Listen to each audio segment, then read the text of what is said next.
Tes. Apakah sudah boleh langsung mulai? Ini udah mulai kok. Oh, udah direkam? Oh, oke, baik. Ini disingkirkan? Hah? Ini nggak usah kali? Oh iya, oke. Nah, ya. Ini nggak usah berdoa dulu nih. Bisa ya?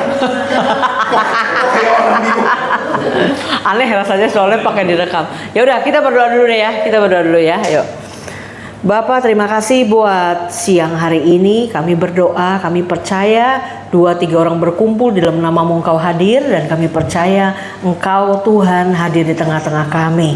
Dan biarlah Engkau sendiri yang berbicara, menjamah setiap hati dan pikiran kami, mengubahkan hati kami supaya hidup kami makin hari makin terus diubahkan, semakin selaras dengan kebenaran firman Tuhan. Dan buat setiap hal yang kami dengar siang hari ini, biarlah itu bukan hanya mengubah kami, tapi biarlah itu juga kelak kami bisa jadi berkat untuk orang lain, di mana mungkin kami bisa juga memberitakan kebenaran yang kami dengar hari ini buat keluarga kami, buat teman-teman kami, buat orang-orang yang Tuhan kirim dalam hidup kami.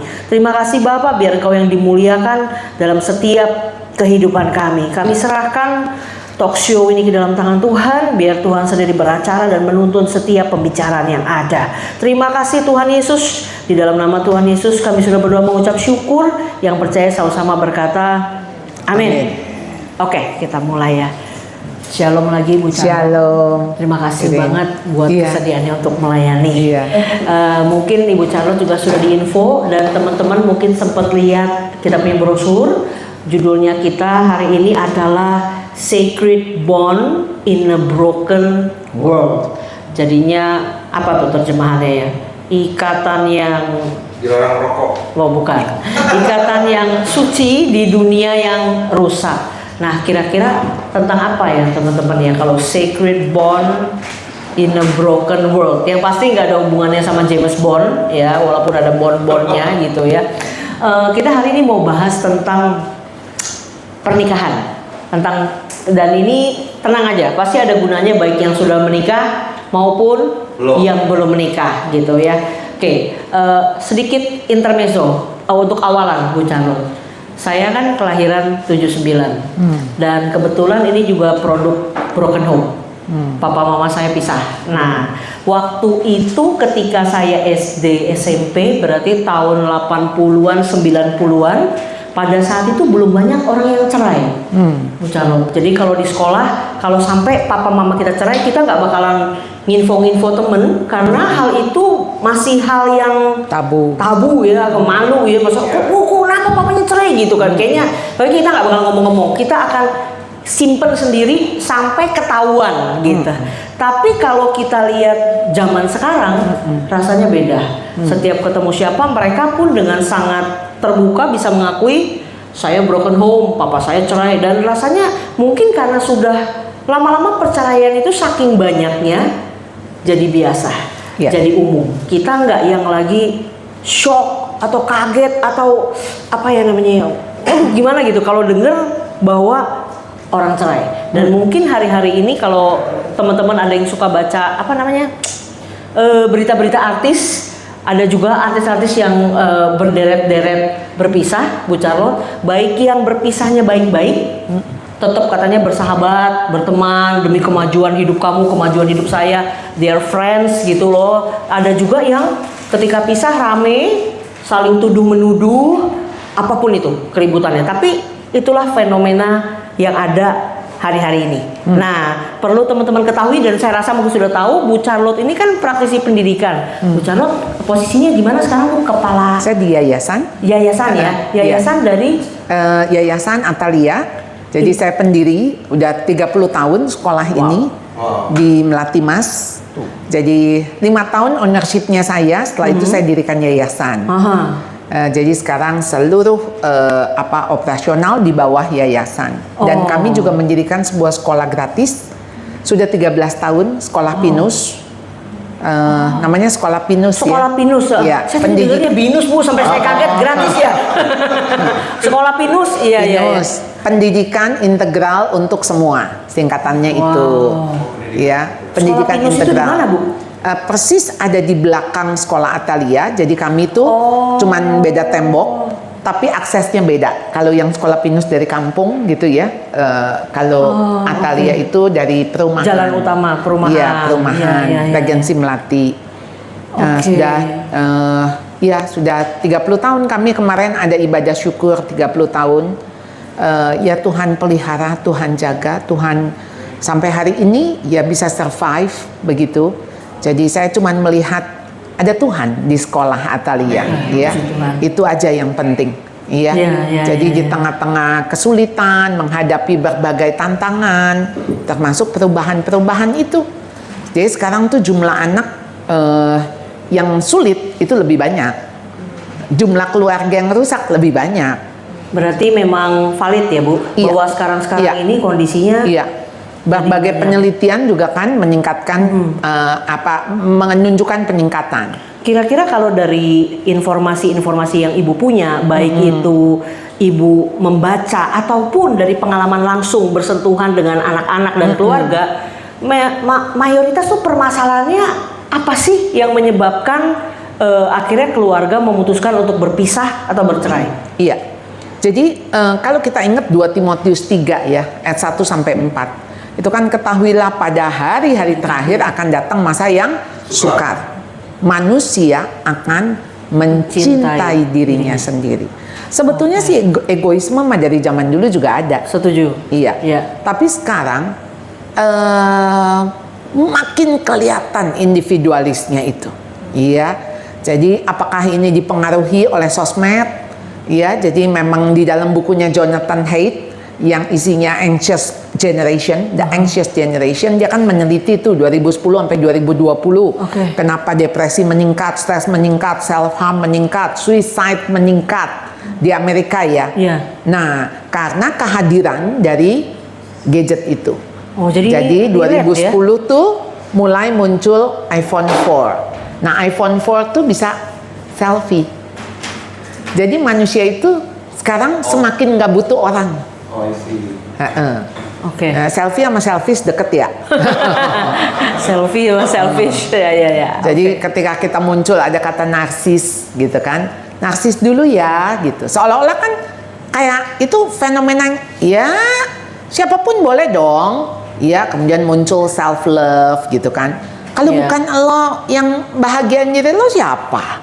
Gitu kan, dan kayaknya kita punya hak tuh buat bahagia gitu. Nah kan iblis tuh selalu menggeser ya pelan-pelan tuh dari kebenaran. Kan dari awal juga Kak Hawa kan juga bilangnya enggak lah ya, kamu makan buah itu sekali-sekali nggak akan mati, matamu akan terbuka, kamu akan menjadi sama seperti Allah.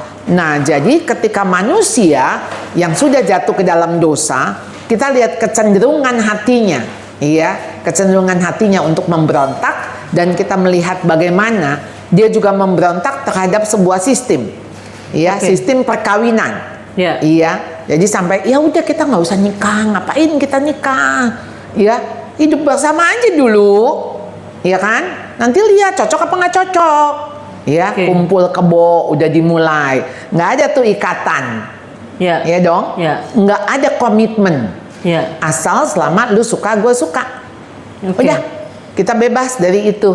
Nah jadi lihat ya bergesernya mulai pelan-pelan, nggak mau nikah hidup sama-sama, tapi udah nikah nggak mau punya anak. Child free. Lihat manusia mau jadi Tuhan atas hidupnya. Jadi manusia nggak mau lagi masuk ke dalam sebuah sistem, sebuah aturan yang Tuhan bikin. Kan dari awal kan Tuhan bikin aturan. Semua pohon dalam taman ini boleh engkau makan. Ada aturan main. Tapi manusia nggak mau masuk dalam aturan mainnya Tuhan. Cuman satu loh yang nggak boleh. Tapi dia malah makan yang itu.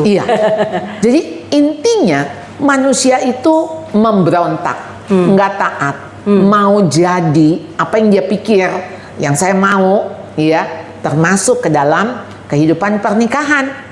Kalau saya udah nggak bahagia, ngapain saya terusin sama dia? Buat apa, Bu? Nah, kan orang-orang ngomongnya gitu. Saya berhak untuk hidup bahagia. Kan itu kayak tipuan iblis yang gini. Lah, itu hidup kamu. Kamu mau bahagia ya kamu. Ya, kamu berhak kok untuk membahagiakan dirimu. Kalau suamimu, istrimu sudah tidak bisa membahagiakan kamu, ya itu mah nasibmu sendiri. Nah, itu bisikan-bisikan, kebohongan-kebohongan yang terus kita dengar. Ya, jadi kemarin saya coba orang tua murid untuk saya bilang coba tanya ChatGPT, boleh nggak menikah sesama jenis? Mereka tanya, ChatGPT jawab, kalau itu yang membuat kamu bahagia. Kalau itu memang membuat kamu bahagia, nggak apa-apa. Ya CEO-nya ChatGPT juga LGBT. Ya sekarang ChatGPT mah jangan kita percaya tuh. Itu mah data, bagaimana kita konseling sama dia. Bagaimana kita tanya pendapat dia. Ya. Sebagai mesin pencari data, oke lah. Dia kan merangkumkan data ya. Pun mesti diverifikasi. Ya, oke. Nggak bisa data. Kemarin saya ngedengar ada satu orang, dia bilang, ini ChatGPT jangan dipercaya. Karena kan dia nulis buku. Iya. Ada 12 filsuf dalam buku ini. Coba sebutkan. Jadi dia ngetes nih ChatGPT. Tetap 12. Tapi yang 2 bukan dari buku dia. Oh gitu. Jadi maksudnya 10 benar, 2 nggak benar. Beda. Jadi dia bilang, lihat, ini saya ngetes si ChatGPT. Ya berarti kan ada yang ngemasukin, ada yang apa, whatever, apapun itu namanya mesin data. Bukan orang, juga nggak bisa kita mintain pertanggungan jawab. Tapi sekarang anak-anak kita kan konselingnya sama ChatGPT. Ngobrolnya sama ChatGPT. Ada yang nikah malah Bu katanya sama ChatGPT Bu. Iya. Di Jepang. Nikah sama AI, ya kan? Itu makin manusia udah makin bergeser tuh human being-nya as a human, ya. Jadi dia bergeser jadi mesin. Iya kan? Makin kayak mesin. Iya. Jadi apa yang ada di dalam dirinya sekarang udah bukan Tuhan, dia tunduk kepada Tuhan yang ngatur sistem. Karena keluarga itu kan Tuhan yang bikin kan. Betul. Lembaga pertama kan, yaitu keluarga.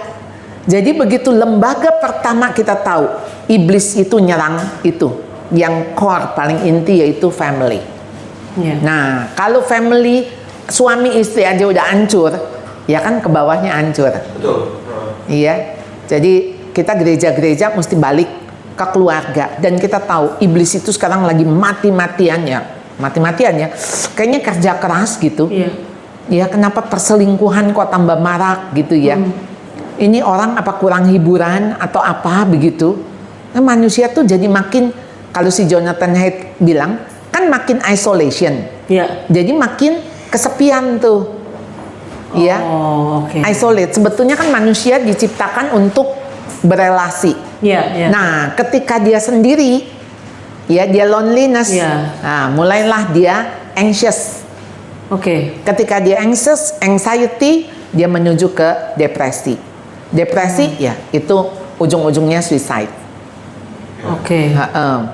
Jadi ya kondisi manusia kita lihat tuh bergeser gitu ya, ada shifting. Jadi sekarang kenapa orang selingkuh aja bisa bangga loh? Selingkuh bangga. Iya, kalau dulu kan zaman dulu mah selingkuh ditutup-tutupin. Iya. Sekarang pamerin. Pamer. Sekarang bisa ngebawa selingkuhan ke pernikahan saudara. Masih laku nih gitu kali maksudnya Bu ya. Iya, rasanya tuh ada shifting. Jadi gini, kayak orang dulu kan kalau orang kaya dia nggak nunjukin kaya. Ya kan emasnya katanya sekaleng kongguan gitu ya. Saya juga baru begitu ngelihat ada emas batangan, maksudnya 200 gram aja kayaknya udah gede.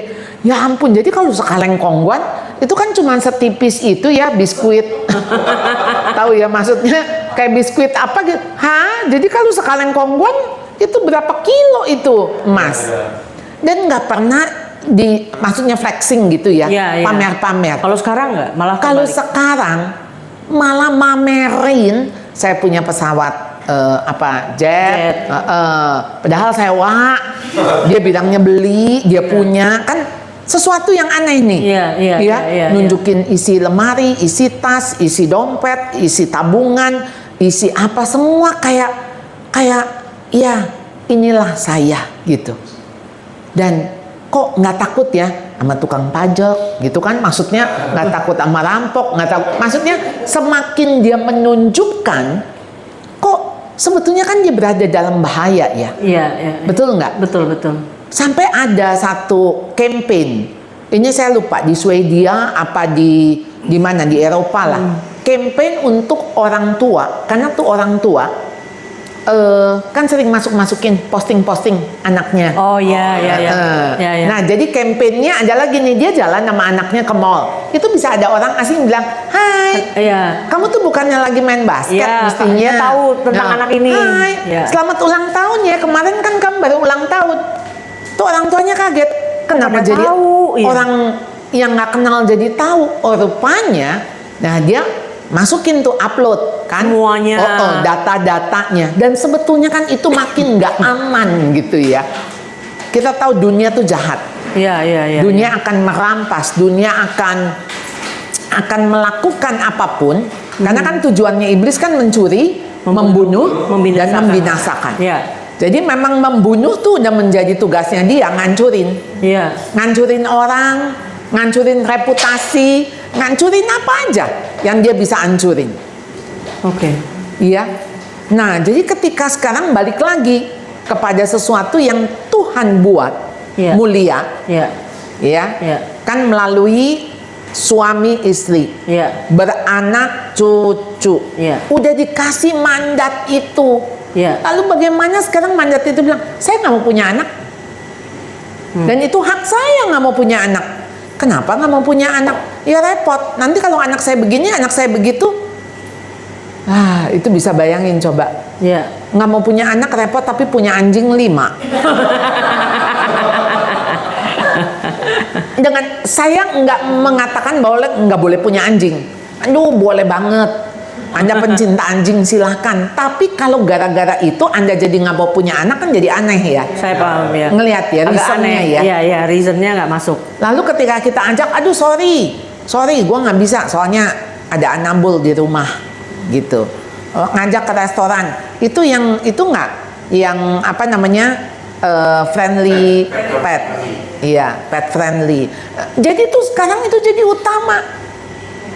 Di Jerman anak saya pelayanan di sebuah gereja, dia cerita, dulunya ada satu orang yang bawa anjing ke gereja. Karena nggak bisa ditinggal. Lama-lama sekarang udah 3. Oh, sekarang gereja jadi pet friendly juga. Udah 3. Walaupun petnya ya pakai pampers, pakai gitu ya. Maksudnya nggak kotor. Tapi tuh pet itu kan jadi kayak ribut kan. Maksudnya kan jadi ada teman. Kan dulu satu masih oke nih, mungkin masih anteng gitu ya. Sekarang udah 3. Lalu mereka coba pikirin, ada nggak ruangan khusus? Jadi kayak ada baby room.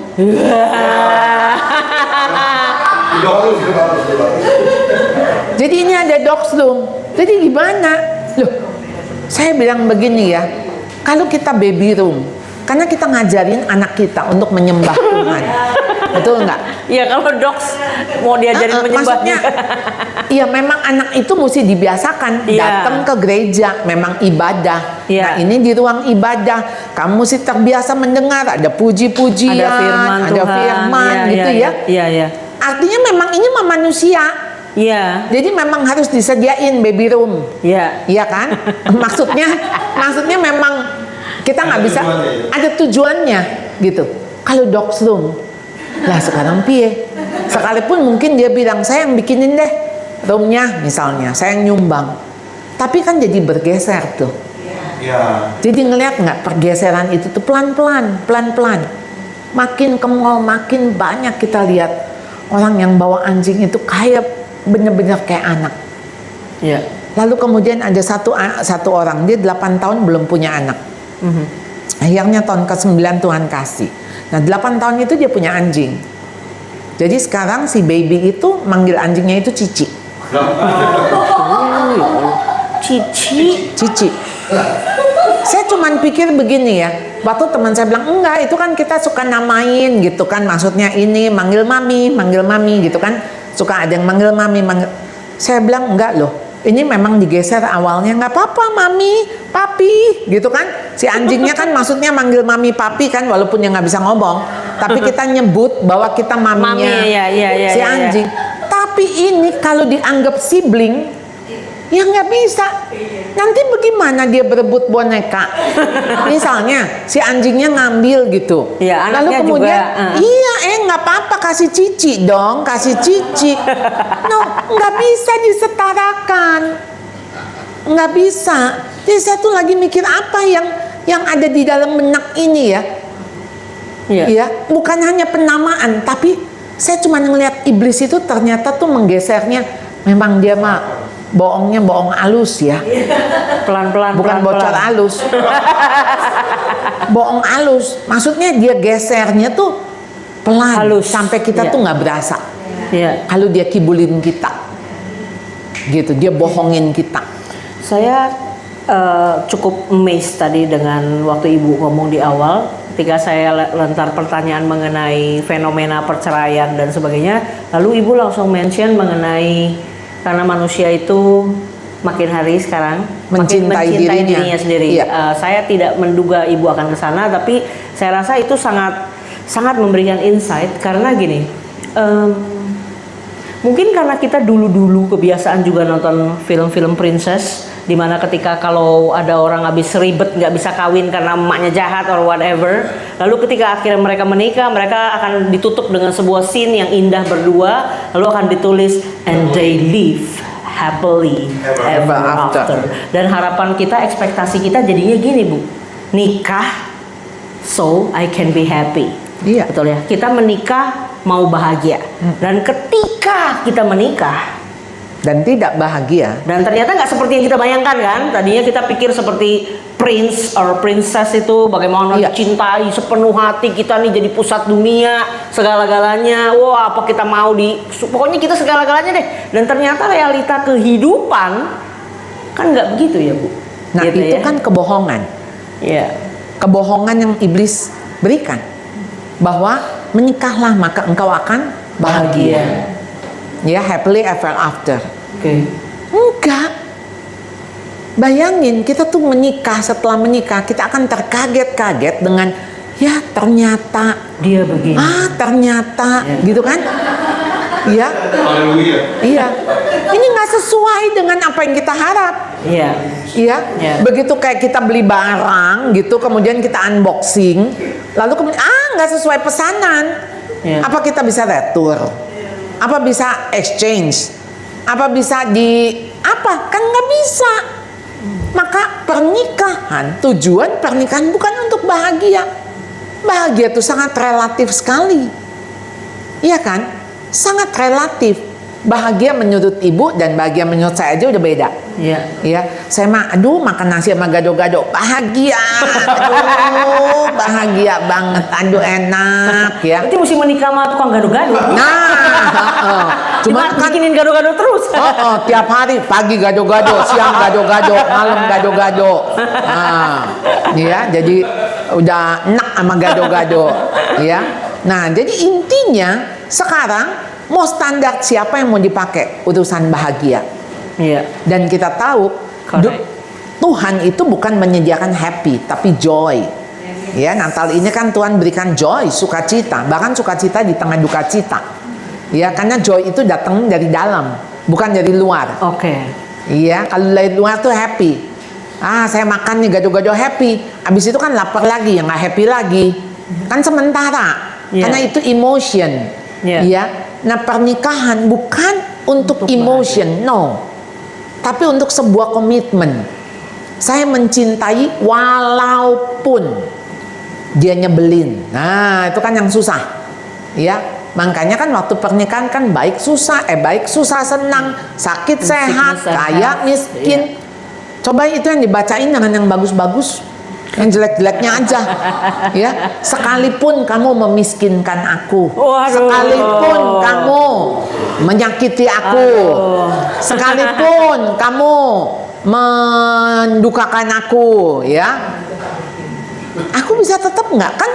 Kalau kaya, sehat, senang, Ya, siapa semua yang nggak mau? Ya, semua mau. Semua mau lah. Iya. Ya, jelek nggak apa-apa, ya. Jelek dong. Jelek nggak apa-apa, asal kaya, gitu kan? Kan sekarang orang tuh ngomong begitu.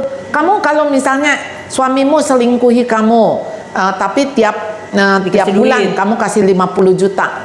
Sama suami kamu setia, tapi nggak ada duit. Itu jawaban ketika maksudnya ditanya. Itu rata-rata jawabnya, ya mending 50 juta lah. Saya pernah baca itu. Iya, iya, iya. 50 juta. Saya pernah baca tuh. Biarin dia mau ke wanita Terserah, mana. gitu ya. Terserah. Jadi lihat nggak? Udah bergeser tuh. Kesetiaan udah nggak ada. Nggak ada. Jadi sekarang menjadi hamba uang. Ya kan? Membual, menyombongkan diri. Kan ayat-ayatnya tuh.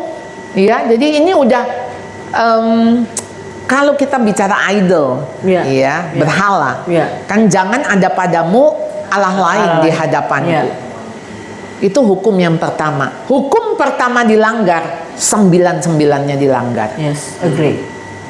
9-9-nya dilanggar. Mulai dari hukum ke-10, jangan mengingini. Naik lagi ke 9, jangan berdusta, jangan sampai. Nah, kita lihat tuh bagaimana Daud mulai dari membunuh, berzina, mencuri istri orang, berbohong juga, gitu kan? Karena apa? Karena mengingini. Karena kita pikir tuh mengingini tuh dosa paling kecil lah, iya kan? Iya. Oh no, kita lihat dosa pertama, hukum pertama sama hukum ke-10, lihat. Jangan ada padamu Allah lain di hadapanku, ilah lain. Ilah yang ada di hadapan kita apa? I. Maka iPad, iPhone, iPod, I. Hah? Iya. Samsul. I. Begitu itu I jadi ilah. Maka waktu yang ke-10 mengingini. Mengingini istri orang, suami orang, ya. Mengingini. Karena lihat keinginan. Keinginan ngeri sekali sih. Ngeri. Tapi kalau memang yang disampaikan Ibu seperti itu, lantas apa dong yang membuat orang bisa memilih, ya udah deh, saya mau masuk dalam pernikahan. Karena kan ternyata belum tentu bahagia. Malahan harus siap menderita, siap disakiti, siap dibohongin, siap dimiskinkan. Tadi Ibu bilang kan serem banget tuh. Nah, siapa yang akan dengan apa ya? Dengan kesadaran memilih untuk masuk dalam sebuah komitmen seumur hidup dengan kondisi yang mungkin nggak tahu bahagianya, bahagianya itu perbedaannya bagaimana, dan apa yang kalau gitu menjadi dasar kita mau bilang oke, I do. Waktu Anda menikah, Anda mesti sadar itu adalah panggilan, calling. Kalau nggak dipanggil untuk menikah, jangan nikah. Jangan. Jangan karena diuber umur. Saya udah umur segini nih belum kawin. Siapa saja. Sebelum siapa mau. Jadi sekarang nggak bisa kita ini menganggap pernikahan itu jalan keluar. Nggak bisa. Itu bukan jalan keluar. Ya, wah saya hidup susah. Saya menikah nih, dia orang kaya. Abis ini saya lepas kemiskinan. Oh no, kau masuk perangkap. Iya, karena pernikahan itu adalah calling. Dan itu Tuhan yang memanggil. Jadi kalau Tuhan memanggil kita masuk ke dalam pernikahan, itu kita mesti lihat itu sebagai sebuah panggilan. Dan sekalipun, tadi kita udah nyanyi, sekalipun gunung itu nggak berpindah, masalah masih ada, kita di dalam lembah kekelaman, asal Tuhan ada di dalam pernikahan. Baru kita bisa jalanin, baru kita bisa kuat. Emang kita bisa jamin begitu kita menikah, tuh pasangan kita baik, semuanya oke, kaya, sehat ya. Seminggu setelah menikah dia stroke. Stroke 20 tahun. Waduh, kita akan bilang gini, selamat kawin sama dia. Tapi kan kita nggak tahu Iya. Ataukah menikah sama dia akhirnya kita jadi janda karena setelah itu dia meninggal, atau apa nih, apa? We don't know. Menikah sama dia nanti punya anak cacat, punya anak kebutuhan khusus. Ya. Apa? Kita nggak tahu. Lalu setelah menikah kemudian kita tahu dia NPD. Waduh. Oh, waduh, ini sekarang marak NPD. Oke. Makanya saya bilang, tolong please, itu baru tahu NPD, pacarannya berapa lama? 6 bulan. Ya, pantas. Makanya sebetulnya tuh dengan siapa kita menikah? Menikah dengan sahabat. Sahabat dari mana? Dari teman dekat. Teman dekat dari mana? Dari teman main. Ya dong, teman main, teman belajar. Jadi maksudnya gini nih, teman pergaulan tuh kayak gini. Iya. Di dalam pergaulan kan pasti ada temen ya. Iya, iya. Teman deket, teman deket sahabat. Lebih kecil lagi Iya, lingkupnya, ya. baru cari pacar. Jadi yang kita kenal. Udah habis biasanya, Bu. Nah, Udah habis. makanya kenapa sebetulnya pergaulan kita itu dengan siapa saja kita bergaul. Oke. Iya dong. Tapi nggak bisa semua siapa saja sahabat kita. Iya. Karena sahabat itu mesti yang value-nya sama kita. Iya. Kalau value-nya nggak sama, mah nggak jadi sahabat dah. Betul. Ya. Saya juga kalau ngobrol sama ibu-ibu yang ngomongin tas Louis Vuitton, tas ini, saya nggak nyambung. Beneran. Saya juga nggak tahu tuh tas Louis Vuitton harga berapa. Aduh Bu, kalau beli di situ mah murah. Oh, murah berapa? Oh, kalau kita beli di ini bisa 60, ini murah bisa 25, 30. Oh, murah ya. Daripada tas itu Hermes, bacanya kan Hermes. Susah. Bacanya aja susah. Iya. Wah, 500 juta, Bu. Hah, kok rumah di Jinjing ya? Oh. Maksudnya seharga, senilai gitu kan? Oh, 1 M gitu. Oh Bu, kalau lihat dari atas ke bawah dia 8 M gitu. Oh 8 M apa? Oh lihat tuh berliannya, lihat sepatunya aja berapa. Itu yang kalau para ini gitu ya. Saya cuman pikir, apa nilainya 8 M? Murah banget. Karena nilai diri kita tuh seharga darah Kristus loh di kayu salib. Ya. Dan itu nggak ada, tak ternilai gitu. Bukan tidak bernilai, tak ternilai. Mau dihitung berapa dengan harga nyawa? Harga nyawa. Sekarang kalau kita mau bilang anak kita harganya berapa? Senilai nyawa kita kan? Iya. Betul nggak? Iya, iya. Emang istri melahirkan nggak pertaruhannya nyawa? Iya. Waktu sulit melahirkan, pendarahan dan sebagainya itu nyawa tuh. Iya, iya. Senilai nyawa. Iya. Kalau mau lihat nyawa harganya berapa? Demi nyawa, bukankah kita akan mati-matian seberapapun kita akan bayarkan? Iya. Ya, dan sehingga tak ternilai gitu. Iya. Jadi barang sama orang tuh nggak bisa dibandingin, nggak bisa. Iya, iya. Ya. Oke, dari yang Ibu sampaikan berarti saya menarik sedikit-sedikit kesimpulannya. Kenapa kacau sekarang pernikahan banyak tidak seperti janji suci sampai mati, tapi lebih kayak kontrak sosial. Iya. Cocok, kita jalanin. Kalau di tengah jalan kayaknya kurang cocok, atau sudah tidak cocok, atau sudah tidak cinta, atau sudah tidak suka, bye, selesai. Kan begitu ya Bu? Dan kita memang menikah dengan yang tidak cocok. Iya. Enggak, soalnya yang diem sama yang rame. Iya. Awalnya kesannya itu menarik Bu, interesting. Tapi Itulah. begitu kawin sama dia tiap hari, lu berisik banget sih lu, pusing gua gitu ya Bu ya. Jadi awalnya attract, Yes. tapi setelah menikah attack. Iya, menyerang. Iya. Karena yang tadinya waktu cinta mah kita ngelihatnya bagus aja kan. Iya. Aduh dia kok diem, cool gitu kan. Habis menikah, ya ampun lu ngebosenin banget. Iya. Diem melulu, gua ajak berantem juga diem. Jadi tuh ketika sekarang kita melihat perbedaan yang tadinya bagus, Iya. karena memang Tuhan kan bilang kepada Adam, tidak baik manusia itu sendiri saja, ya, tapi aku akan memberikan penolong yang sepadan. Kata sepadan tuh kutub utara, kutub selatan. Dia sepadan tuh bukannya Cocok, semuanya bukan sama. Iya. Sama-sama hobinya, sama-sama makannya. No. Itu mah hobi kebetulan sama, nggak apa-apa juga. Maksudnya sama-sama suka berenang, sama-sama suka makan soto, nggak apa-apa. Tapi ada sesuatu yang memang berbeda, yang sepadan itu kayak gini nih saudara, tahu main puzzle? Iya. Jadi yang Oh ya, ngisi Iya. ruangan Jadi yang ngisi lebih ruangan sama yang kurang. kosong. Iya, iya. Iya. Jadi gini dah supaya gampang, kayak panci sama tutup. Jadi panci ketemu panci nggak cocok, tutup ketemu tutup nggak cocok.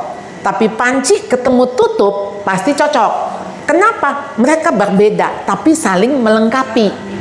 Ini Gitu. karena analoginya dari ibu-ibu, jadi analoginya panci sama Panci, tutup panci. ini ya, Bu, ya. Habis Iya, gimana iya. dong? Ya. Hah? Oke. Manusia mencintai dirinya sehingga yang dia kejar adalah kebahagiaannya, apa yang dia suka. Makanya begitu dia merasa tidak happy, tidak bahagia, akhirnya dia merasa hak saya dong memperjuangkan kebahagiaan saya. That's why ada orang yang ketika awal nikah bahagia nih, terus belakangan ketika dijalani sudah tidak bahagia lagi. Iya. Mereka memutuskan untuk berpisah. Dan kalau kita ketemu orang yang kayak gitu, mereka akan bilang begini, Bu, lu nggak tahu sih gua ngejalaninnya kayak gimana, misalnya gitu. Kalau lu mah sama dia mah fine aja, cocok aja, misalnya suamimu kan baik, bla bla bla bla bla. Walaupun mungkin kan dia tidak tahu persisnya apa yang dihadapi sama orang yang dia ini. Cuman orang biasanya punya ini, Bu, punya alasan. Alibi. Karena mereka punya masalah yang memang ketika mereka paparkan, kita bakalan waduh, gila banget lakinya, misalnya gitu. Atau, waduh, istri lu sih, aduh, gue kalau jadi lu juga kayaknya Nggak bisa. berat ya, kayaknya gitu. Nggak tahan. Nah, kira-kira kalau misalnya nih, Bu, misalnya ada di antara kita, atau ini buat pelajaran untuk kita nanti ke orang lain. Kalau kita ada di titik itu, di mana kita ngerasa bahwa gue kayaknya sih udah nggak bisa gitu loh, ini gimana ya gitu loh, berat, lu nggak tahu sih masalahnya bla bla bla bla, atau dia misalnya dia selingkuh berkali-kali, udah ampuni berkali-kali, apa iya mau kayak Yesus 7 kali 77, sorry gue bukan Yesus gitu, ntar kalau diajak ngomong jadi punya alasannya. Atau suaminya tidak mau kerja, maunya enak-enakan saja. Atau istrinya boros, habisin duit sampai berhutang-hutang, suaminya pusing, mau sampai mati gue begini terus, dan berbagai alasan lainnya. Kalau kita sudah di titik yang sangat mau nyerah, menurut Ibu ada nggak yang ini kamu boleh nyerah, yang ini nggak boleh nyerah, dan harus lakukan apa? Kalau kita baca 1 Korintus 13, love never fails. Oke, kalau udah nggak terlalu terasa love karena sudah terlalu capek. Dan begini, makanya kenapa itu self love, cinta diri, Iya. sama mengasihi itu menjadi versus. Jadi kasih itu, lawan dari kasih itu bukan benci. Lawan dari kasih adalah egois. Wow. Oke. Iya. Kita tuh membenci orang yang kita cintai biasanya. Iya dong. Ya masa Iya. kita nggak kenal, tau-tau kita benci. Iya. Iya dong. Iya. Kalau Paham. suami kita misalnya ngatain jelek lu, gua nyesel kawin sama lu, kan kita benci. Iya. Iya dong. Iya. Maksudnya ih jahat amat sih gitu. Iya. Tapi kalau ada orang gila lewat, Iya. jelek lu. Ya, lu yang jelek, gitu paling. Iya, maksudnya siapa dia? Siapa dia? Dia mau ngomong jelek juga, Bodo EGT. amat. Iya. Nah, sekarang ketika orang yang kita cintai menyakiti kita, Iya. Iya. nah itu baru benci. Jadi maksudnya, Oke. jadi versus daripada kasih, apa yang bukan kasih itu adalah egois. Orang egois yang mencintai dirinya sendiri Iya. nggak akan pernah bisa mengasihi orang. Wow. Oke. Nggak akan pernah bisa, karena kasih itu adalah memberi. Kasih itu keluar dari keegoisan. Dia harus keluar dari lingkaran egois itu.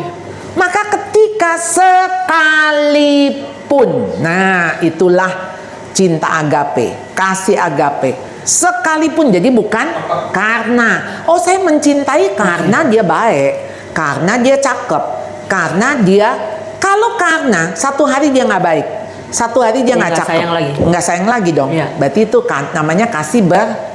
Syarat. Tapi unconditional love adalah walaupun dia nyebelin, Iya. walaupun dia menyakiti saya, Iya. walaupun dia selingkuh. Iya. Sekarang Tuhan Yesus datang kepada umatnya. Ya, umat kepunyaannya. Tapi apa? Umat kepunyaannya tidak menerimanya. Iya.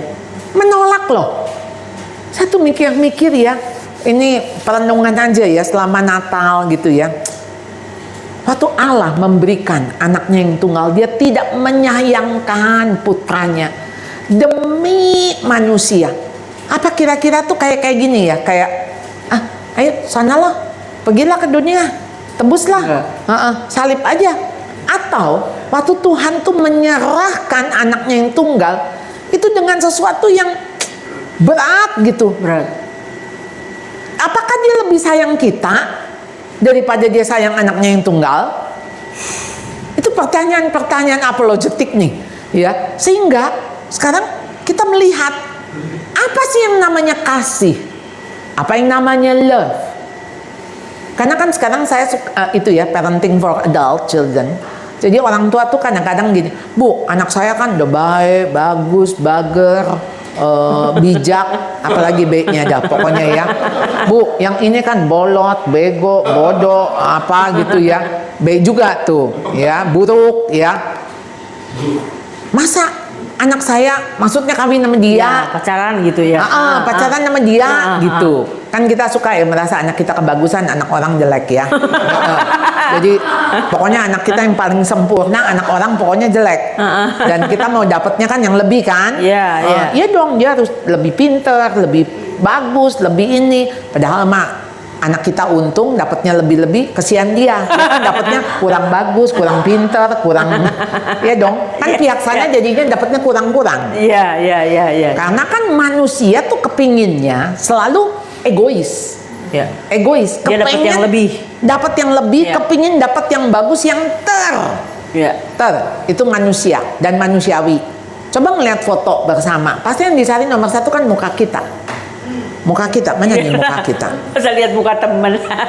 Kalau muka kita udah bagus, muka temen kita miring, kita bodo amat kan? Bodoh amat Iya.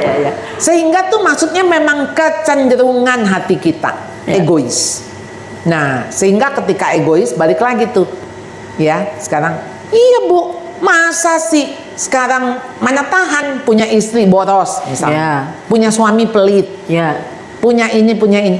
Ya, saya cuma bilang begini ya.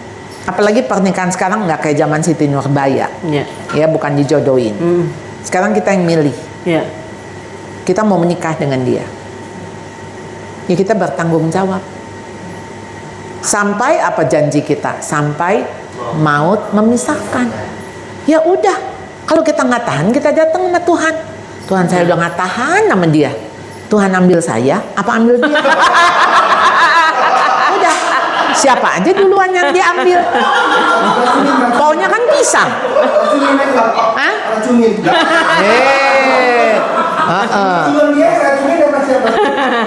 Kan maut itu, siapa yang sudah menang atas kuasa maut? Allah. Berarti maut itu kan ada di tangan Allah yang udah menang.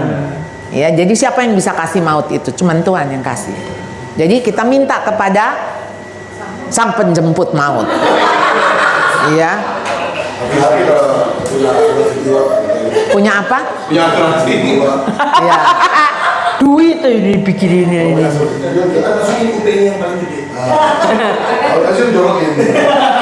Iya, kalau itu kan membunuh. Kalau udah membunuh kan berarti udah sama kayak bapaknya dong, pembunuh. Berarti kan anak iblis. Udah jatuh aja, kalau jatuh kata Tuhan belum waktunya malah lu yang ngejorokin gue. Jadilah kita di penjara seumur hidup ya. Tetap aja. Nah, jadi intinya kalau kata Tuhan kamu masih tetap mesti sama dia, berarti Tuhan kasih kekuatan. Gitu. Udah sehari lepas sehari. Berarti kalau sampai di titik, aduh gue nggak bisa banget, gak kuat.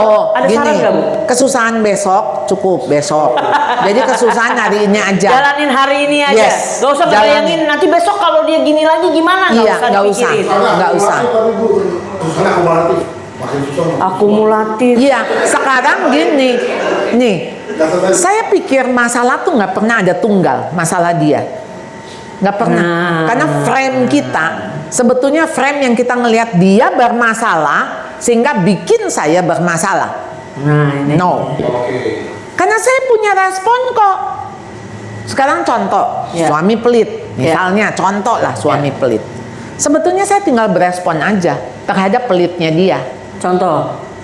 Contoh, Ya. saya mau ngebeli tas Hermes, Ya. boro-boro dia kasih. Iya. Padahal itu yang KW. Ya, misalnya gitu. Ya udah. Kenapa harus tas itu? Kamu mesti bisa terima. Suamimu pelit, udah itu aja. Tapi suami orang lain nggak pelit. Nah, itu karena rumput tetangga lebih hijau. Padahal itu rumput plastik. Kan bisa juga begitu. Kita lihatnya begitu. Sekarang kita ini setelah menikah, sebetulnya kan bukan soal jatuh cinta, tapi soal bangun cinta.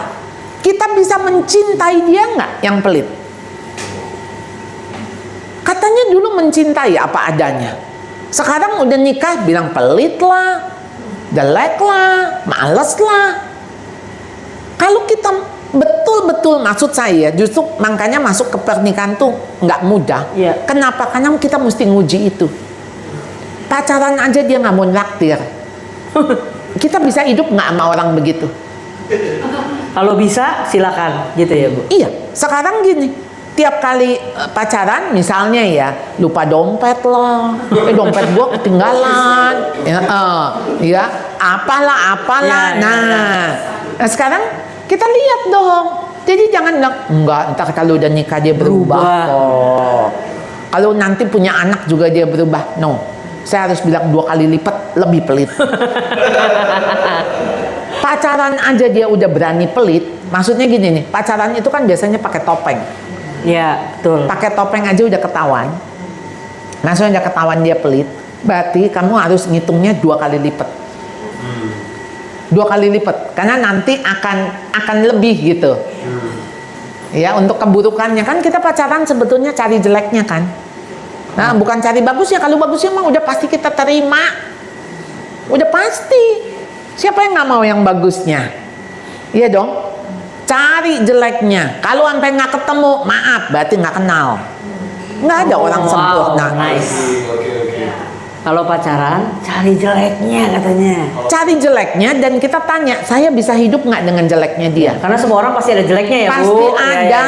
Kita siap nggak dengan jeleknya yang bagian itu? Gitu maksudnya ya. Betul.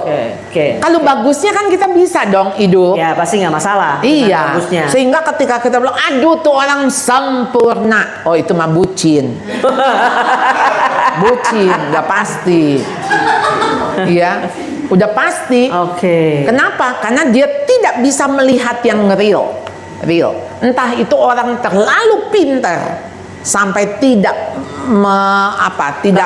kelihatan jeleknya, justru kita takut. Karena tuh orang berarti pintar main drama. Iya, artinya dia pintar sekali menutupi. Dan jangan menikah dengan orang sempurna. Karena berarti kita juga jadi harus sempurna buat dia. Wow. Berat.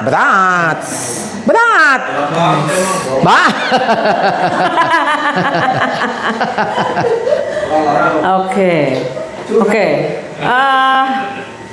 Sebelum saya menuju ke 1-2 pertanyaan terakhir, saya memberikan kesempatan kalau mungkin ada di antara Bapak, Ibu, teman-teman, adik-adik, kakak-kakak yang mau melemparkan pertanyaan yang belum dibahas. Jangan bahas yang sudah dijawab ya. Silakan, Pak.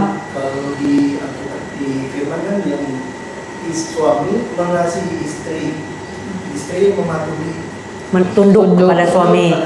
Iya. Nah, kalau misalnya antara ini ada yang melanggar gitu, nah putus tuh Bu, itu maksudnya jadi suami nggak bisa mengasihi, nah istri nggak bisa patuh, jadi yang mana dulu nih?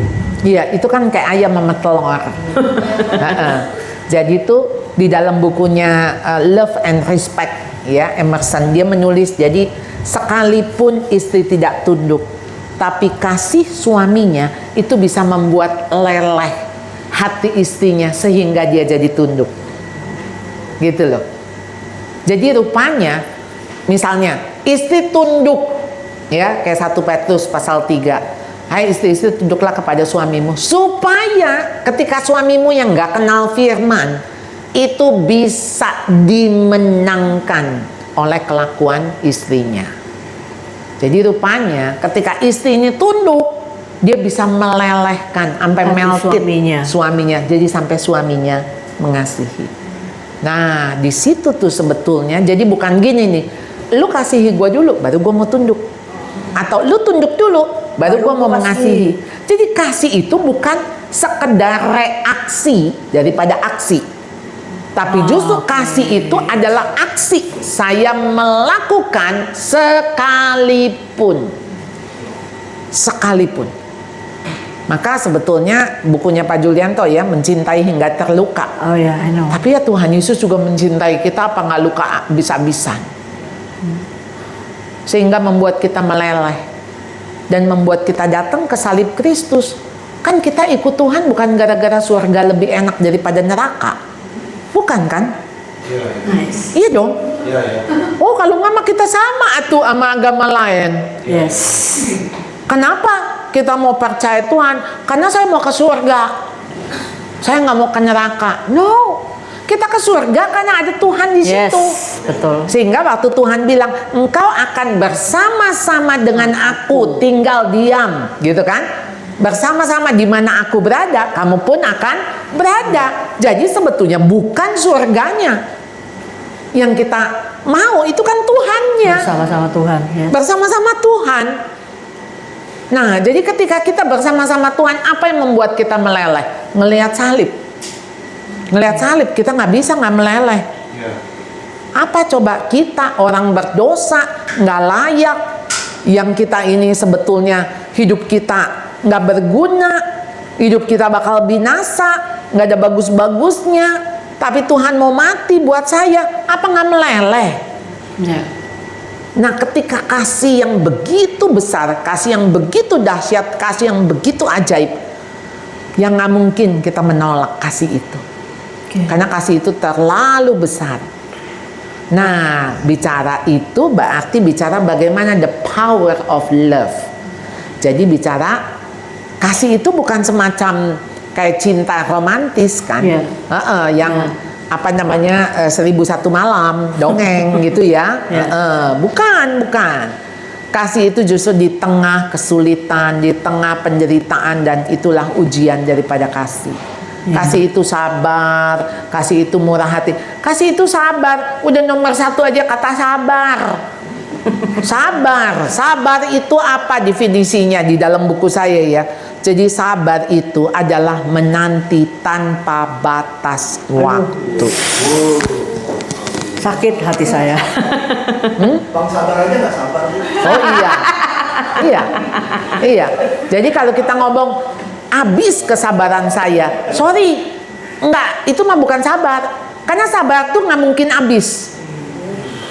habis, Makanya disebut panjang sabar, dan disebutnya apa? Long suffering. Aduh. Kan sabar bahasa Inggrisnya patient. Patient apa? Pasien. Passion kan? Coba passion ada gitu yang menari-nari. Enggak semua pasien pasti menderita. Betul nggak? Semua pasien mana ada yang nggak menderita? Baru namanya pasien kan? Pasti sakit dong. Sakit, menderita. Lalu gini, ada batas waktu? Nggak ada. Kapan dok baiknya nih? Kapan? Ya mana ada yang tahu? Mana yang tahu? Nah, jadi kenapa passion itu adalah ketika kita bisa menantikan tanpa batas waktu. Karena yang punya waktu itu cuma Tuhan. Kasih itu sabar. Kasih itu murah hati. Kasih itu tidak mementingkan diri sendiri. Aduh, kalau bacain 1 Korintus 13, ya. Baca sih gampang, Bu. Iya. Melaksanakannya itu memang yang kadang-kadang berarti memang manusia kalau cuma mengandalkan cinta romantis, perasaan, itu sangat Rapuh sekali. sangat rapuh, mudah Sangat sekali rapuh. berubah, Iya. mudah sekali Betul. habis.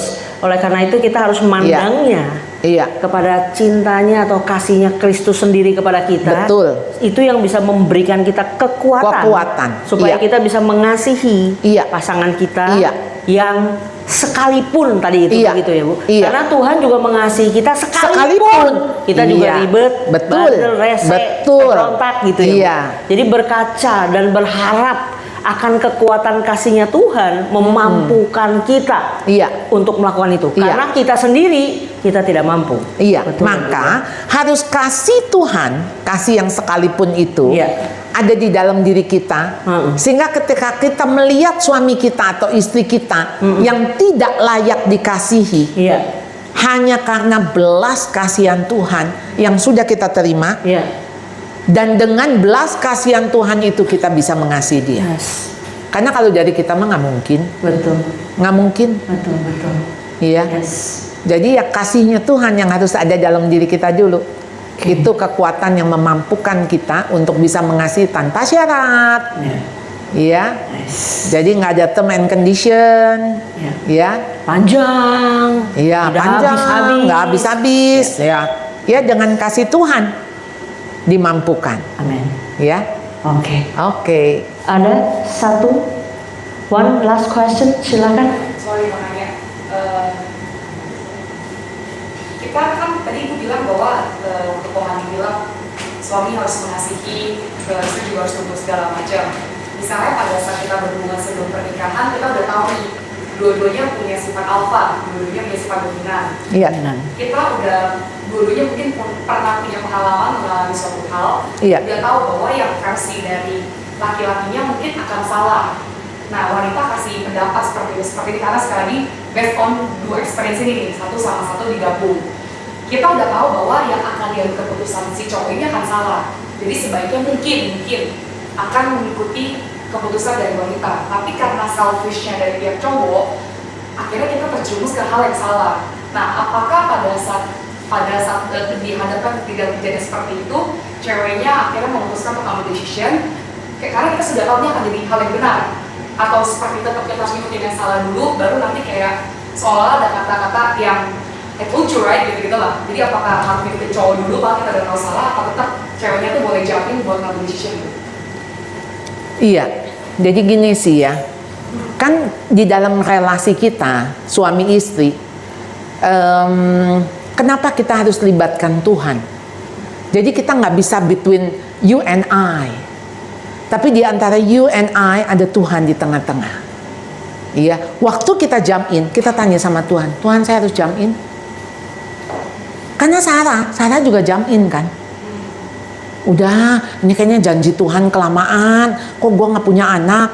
Kan gue udah mati hate, ya. Udah, ini ada si Hagar, lewat Hagar aja. Iya nggak? Ada yang terlalu inisiatif. Lalu sekarang kita tanyanya jadi gini, di antara suami dan saya, di tengah-tengah ada Tuhan. Di mana 2-3 orang berkumpul dalam namamu, aku ada di tengah-tengah. Yeah. Jadi kalau dia di tengah-tengah, kita gini, Tuhan, saya bertindak, nyelamatin. Atau apa nih Tuhan? Oh, Tuhan bilang, wait, tunggu. Oke, saya tunggu. Tapi habis ini bangkrut nih Tuhan. Ya nggak apa-apa bangkrut. Karena kalau tanpa kebangkrutan, suamimu nggak akan belajar. Kita ngelewatin tuh bangkrutnya itu. Tapi titik bangkrut itu justru suami kita melejit. Kadang tuh kita nggak ngerti cara Tuhan. Yeah. Karena Tuhan juga lagi proses suami kita. Kan kita mah kalau bisa mah nyelamatin ya. Jangan sampai jatuh dong. Jangan sampai bangkrut dong. Jangan sampai salah. Kan kita mah kayak induk ayam. Kalau bisa mengepakkan sayap, melindungi gitu kan. Itu natur ibu, natur wanita. Untuk kita bisa selamatin nih. Nih jangan sampai nih. Mana wanita kan udah punya kemampuan sixth sense, ya kan? Wanita tuh kenapa dia jadiin penolong? Ya pasti ada hal-hal yang membuat dia bisa menolong. Iya dong. Iya, iya, iya. Iya kan, ngelihat aja bisa 270 gitu kan. Kalau pria cuma 45, nyari apa-apa nggak ketemu. Jadi apa? Karena cuma 45, ya memang lain gitu. Iya, tapi waktu dia 45, dia tuh melihatnya jauh ke depan. Nah, kalau wanita ngelihatnya lebar, tapi pendek gitu. Jadi sama-sama punya kelebihan, punya kekuatan. Nah, tapi sekarang waktu istri coba untuk dominan, ya sebetulnya mohon maaf, kan besi menajamkan besi, manusia menajamkan sesamanya. Boleh nggak kita kembali lagi memang tunduk? Tunduk. Jadi pakailah lutut untuk bilang, Tuhan, saya serahkan suami saya ke dalam tangan-Mu. Bagimu nggak sulit kok cegah. Bagimu nggak sulit kok untuk Engkau membelokkan hatinya. Wong hati raja aja bagaikan batang air di tangan Tuhan. Masa hati suami kita tinggal Tuhan belok-belokin gampang? Cuman kan kita yang berkeras gitu loh. Kita yang enggak, ini harus. Menurut gue ini benar, lu salah. Iya, katanya untuk pernikahan yang bahagia, suami ada yang bilang hari pertama ya istri yang benar. Hari kedua istri yang benar. Hari ketiga suami yang salah. Suami yang salah. Suami yang salah. Hari ketiga. Udah dong, seterusnya tahu dong urutannya. Hah? Suami panglima, istri panglima. Pang 6 tuh artinya apa ya? Angkatnya lebih tinggi. Oh, Makanya lebih tinggi. Iya. Oke. Nice. Ya kira-kira begitulah. Ya, kenapa Tuhan perintahin itu menurut saya ya? Karena memang wanita sulit tunduk. Jadi itu perintah. Dari sononya sebenarnya memang kita sulit tunduk, Karena ya. akhirnya gini, ya kan Tuhan tetap jadiin kita penolong. Iya. Tapi kan kita penolong yang udah berdosa ya. Iya. Yang kita kan natur kita jadi udah dosa nih, sinful nature setelah kejatuhan. Jadi penolong kita mah penolong yang kayak pengen hebat, Iya. kepengen Kebablasan kontrol, ya. Ini harus begini, ini harus begitu yes, gitu ya. Iya. Oh ya, oke. Nice. Ya kan, a husband need a helper not a herder. Jadilah bukan penolong, penggonggong. Not herder. Iya. Penolong bukan penggonggong. Iya. Kan udah ada yang ngegonggongin. Wah. Remember ya, wife, helper, not herder ya. Iya. Oke. Sweet helper ya, maksudnya cocok, penolong yang sepadan. Tapi Tuhan udah pasti udah kasih yang sepadan dah. Udah jadi yang sepadan. Jadi jangan kita nengok kenapa gua kawin sama dia ya. Saya pikir tetap Allah itu punya intervensi sih. Kalau Punya udah kedaulatan. nikah, kalau udah nikah no turning back ya, Bu. Enggak, iya. Udah dia pokoknya. Nah, jadi sebelum menikah buka mata lebar-lebar, buka telinga lebar-lebar, semua. Kalau udah nikah mah tutup satu, tutup. Jadi agak nggak begitu kelihatan kan? Nggak bisa remedial ya, Bu. Hah? Nggak bisa remedial. Nggak bisa nggak bisa remedial. Sekolah nih. Remedial. Jangan dulu ya. Remedial. Iya. Mungkin bisa kasih saya kasih pertanyaan deh, ceritanya buat yang adik-adik yang belum nikah. Tadi kan ibu bilang kalau belum nikah pikir lu baik-baik, sebab kalau udah nikah kan suruh tutup mata kan. Nah kalau sebelum nikah tadi ibu bilang dari pertemanan lihat dulu baik-baik, cari kekurangannya atau kelemahannya.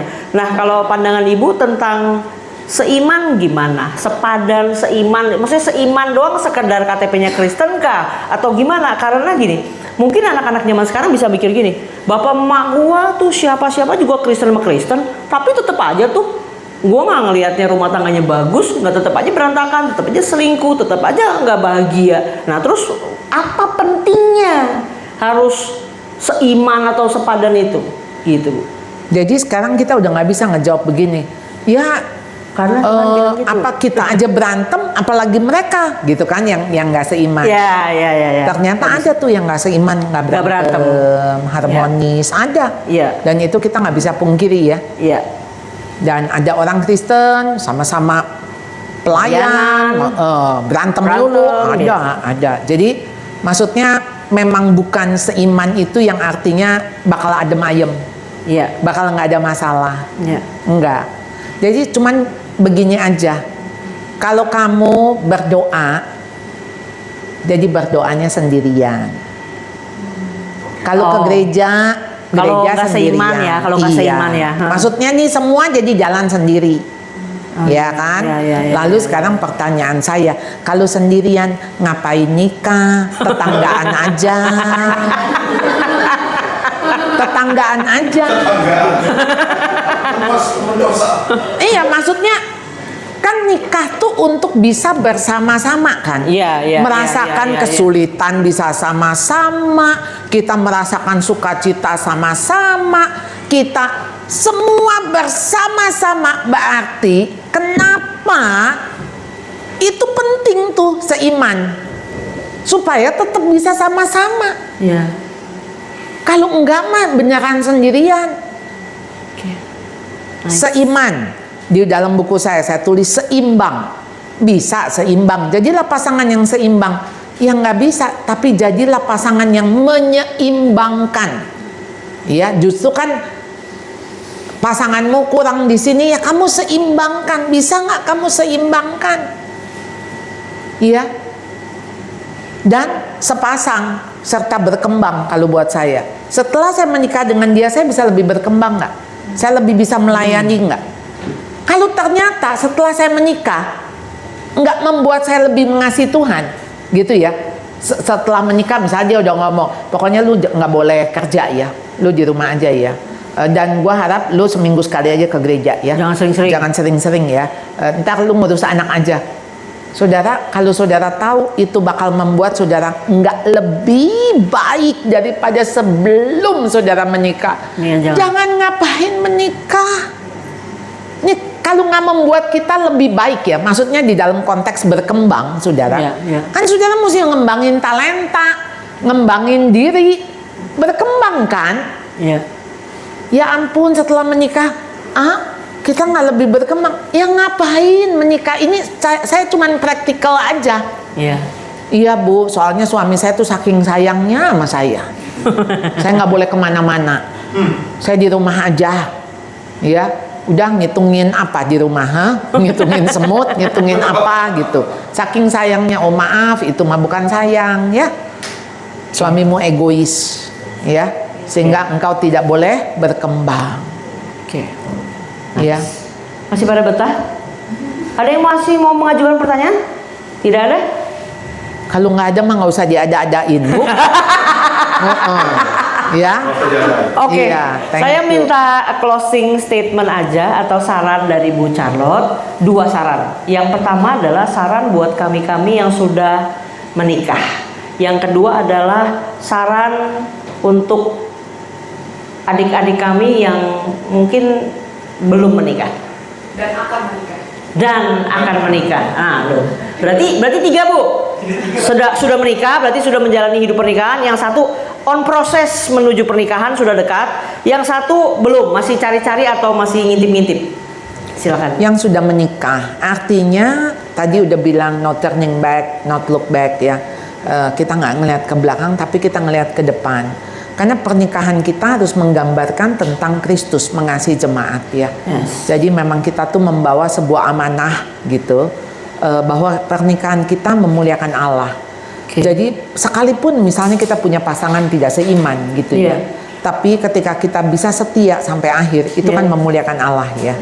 Dan kita nggak tahu di dalam pernikahan kita ini kan sebetulnya ada anak-anak yang melihat pernikahan kita, dan itu harus menjadi legacy.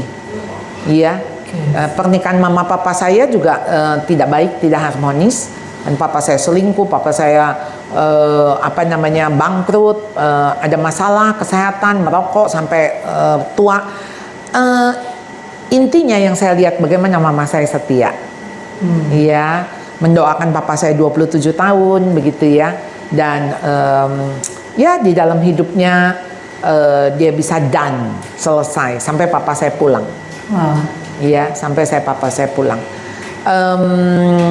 Yang akan menikah, saudara masih punya kebebasan untuk tidak menikah. Jadi mari datang sama Tuhan, tanyakan, Tuhan, diakah pasanganku? Diakah yang Tuhan pilih untuk saya? Dan apakah saya yang untuk dia? Tuhan nyatakan. Iya. Dan Tuhan, mohon Tuhan yang menguji hati kami. Karena pernikahan ini bukan untuk aku, bukan untuk dia, tapi untukmu ya Tuhan. Jadi ini bukan soal ceritaku, cerita dia, tapi ceritamu ya Tuhan. Di dalam hidup pernikahan kami. Sehingga Tuhan tunjukkan, apakah ini memang yang harus kami jalani ke depan. Kami nggak tahu bakal ada kesulitan seperti apa. Ya. Tapi kami tahu Tuhan menyertai. Bagi yang belum punya pacar, itu bukan tujuan akhir kita tuh punya pacar, menikah, bukan. Ya. Ya. Jadi hidup kita mau menikah nggak menikah sama-sama memuliakan Allah. Jadi nggak menikah pun nggak apa-apa. Iya. Tapi memuliakan Allah. Karena kita nggak tahu loh.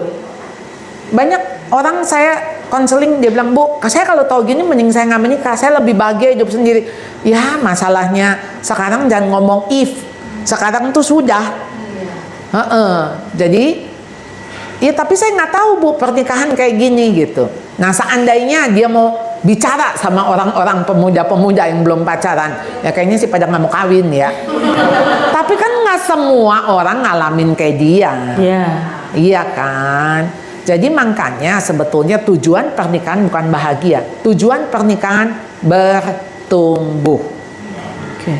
Maka tujuan pernikahan kita makin serupa dengan Kristus. Itu tujuan pernikahan. Kalau nggak membuat kita makin serupa dengan Dia, ya artinya kita makin jauh dari Tuhan. Jangan menikah tuh. Ya. Iya. Oke. Iya. Thank you so much Bu Charlotte. Terima Tangan dong. kasih.